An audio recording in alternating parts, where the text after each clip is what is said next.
Ben Shapiro saw that and he went onto Twitter and above that Palantir announcement said something like, wow, this is fantastic. And then after his own followers spent the day saying, what do you mean? This is exactly the thing you're supposed to oppose. At the end of the day, he was kind of forced to say, yeah, you know what?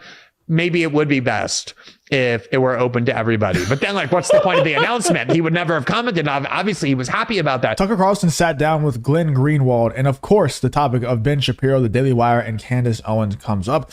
This comes after, Tucker Carlson went on the Joe Rogan Experience and just asked a couple of questions like, is it actually a no-brainer that we dropped some bombs on Japan? Should we have maybe shut down the development of the nuclear bomb, just like we should? People are telling us that we should shut down the development of artificial intelligence because that's probably going to end poorly if we continue down the route that we're going right now. That's what the smartest people in the world are saying. Joe Rogan poses the question. You could say the same thing about the nuclear bomb, right? Tucker Carlson agrees. Ben Shapiro and the Daily Wire have an absolute meltdown about it, even though Tucker Carlson never even addressed them directly. That's a very much a recurring theme between Tucker Carlson and Ben Shapiro. There's been a lot of beef there, and Glenn Greenwald and Tucker Carlson address a lot of those things here in this podcast. Let's check this out from Tucker Carlson addressing Ben Shapiro and the Daily Wire drama. For me, so Ben Shapiro, a good friend of yours, and a longtime political ally, obviously one of the main kind of unifying views of conservatives is that we shouldn't have job set aside for certain groups. We shouldn't shouldn't judge people based on the color of their skin or their ethnic group when hiring. Or their religion, or it should be a meritocracy, or can you do the job best? Exactly. So Palantir, which is an intelligence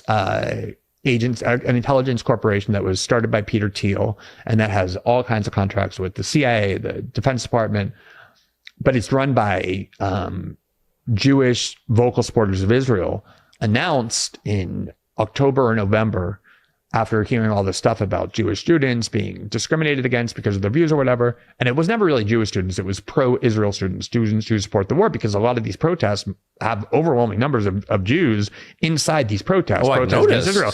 Yeah, so it's not a hostility toward Jews, it's a hostility toward anyone who supports this war that they're protesting against. Palantir announced that they were creating 180 new jobs that were available exclusively for Jewish students on campus who felt like they were being made uncomfortable. It was 180 jobs. No Christians could apply, no Muslims could apply, no atheists could apply, no black people, only for Jews. To be clear to you guys, I don't pre-watch these clips. I'm reacting to them as you are reacting to them as well. Someone sends me these. I haven't seen up until this point in the clip. I am going to go out on a limb here and say that even though Ben Shapiro and the Daily Wire and Jeremy Boring and all these people would say affirmative action, the ban was good for affirmative action, we shouldn't have affirmative action, you shouldn't have, discriminatory selection process whenever it comes to people who gets into college and who doesn't, who gets certain jobs and who doesn't. It should be based on how good you are at doing the thing that determines if you get a job, if you get into college, etc. It shouldn't be about religion. It shouldn't be about race, gender, anything. It should be a meritocracy, like Tucker Carlson just said. But when it comes to this certain country and these certain people over in the Middle East, I'm going to go ahead and say, just assume, random assumption, that Ben Shapiro was completely okay with everybody except for his favorite people being discriminated against. Whenever it's his favorite people that can exclusively apply for a job, I'm sure it's going to be fine. Let's check out and see if I'm right here. Jews. Ben Shapiro saw that and he went onto Twitter and above that Palantir announcement said something like, wow, this is fantastic.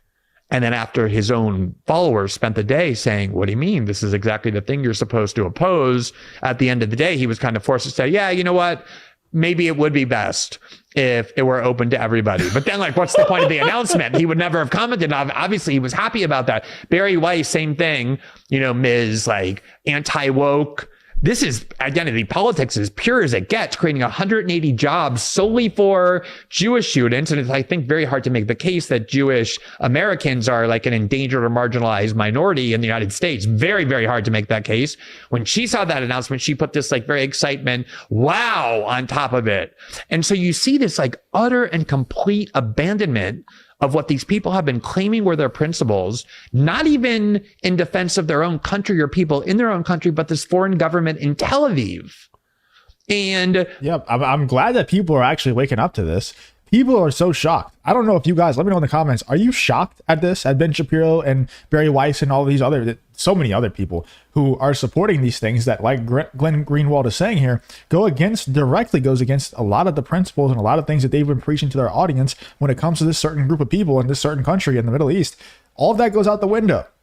Everything, they are that country first. They are Ben Shapiro's favorite country first. They are not America first. Everything goes out the window when it comes to their principles, their beliefs, their morals when it comes to that country. You know, I'm not shocked by it. I've been knowing this, but I'm glad, and let me know in the comments if you're shocked by it, if this surprised you.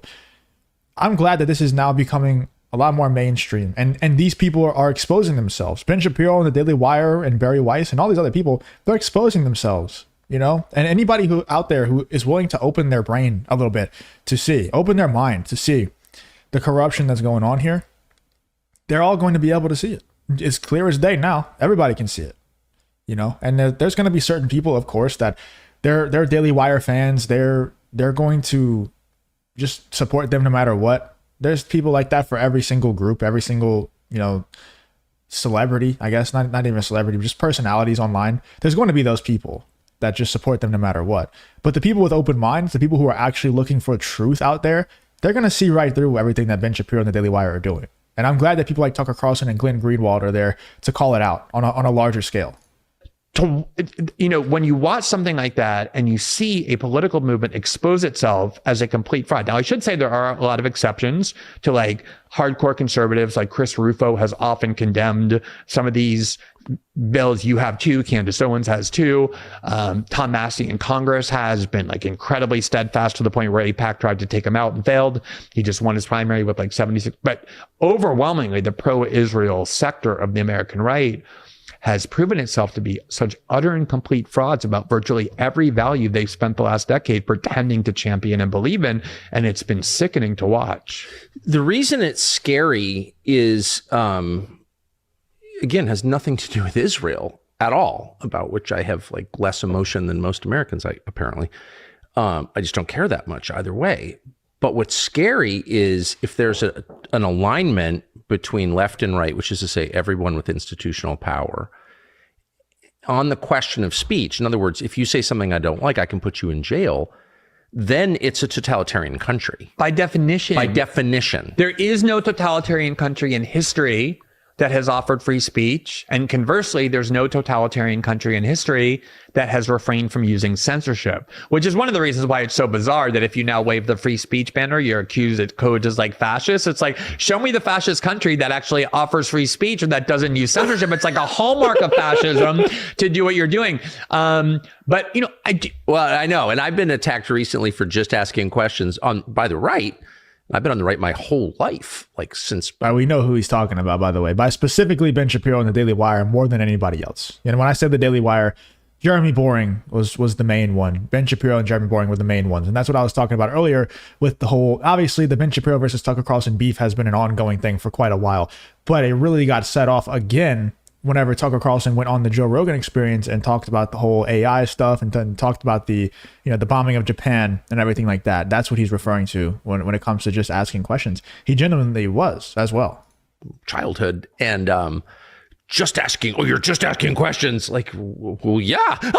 That's kind of like important to be. But here's the other thing, First Tucker. of all, it's my job. This is the other amazing part of it is, like, you know very well that under Trump, and I think this is one of the things that Donald Trump has done that has been very positive, is he dragged the Republican Party away from the kind of Bush-Cheney neocon orthodoxy, and even like going back to the kind of Cold War of endless wars and stuff, by saying, like, we shouldn't be focusing on all these other countries and we should be focused on our own citizens, especially because they're not doing very well by every metric, right? Every city is filled with, like, addicts and communities that are being devastated and falling infrastructure. You compare the infrastructure to the United States, you know, every time I come here, I, like, come to an airport and see roads, and you go to, you know, Asia or, like, places in the Gulf or, and even in Western Europe, you know, the difference is so obvious. It looks like it's a crumbling country on every level, and we're spending all this money to benefit other countries. So the Republican Party has basically rebranded as America First, you know, based on the idea that our primary priority should be the people of our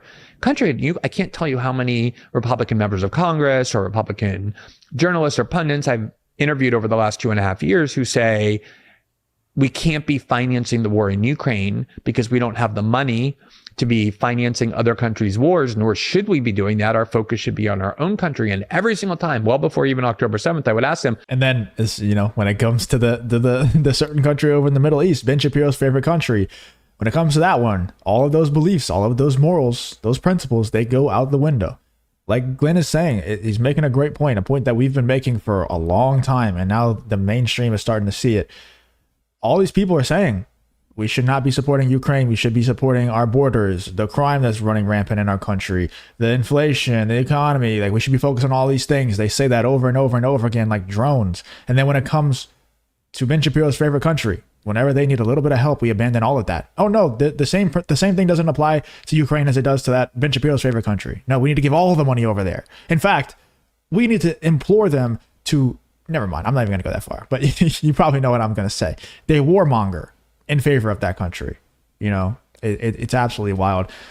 Let's hear out what Glenn has to say here. Does that also apply to Israel? And they would kind of stammer and stutter and not want to say it. But now, you know, you say like you don't care about Israel, and I totally understand that. The problem though is that Israel has received far more aid from the United States than any other country by far over the last 3 to 4 decades. We pay for their military. We pay for every time there's a new war, we send them billions and billions and more on top of the $4 billion a year that Obama negotiated with Netanyahu.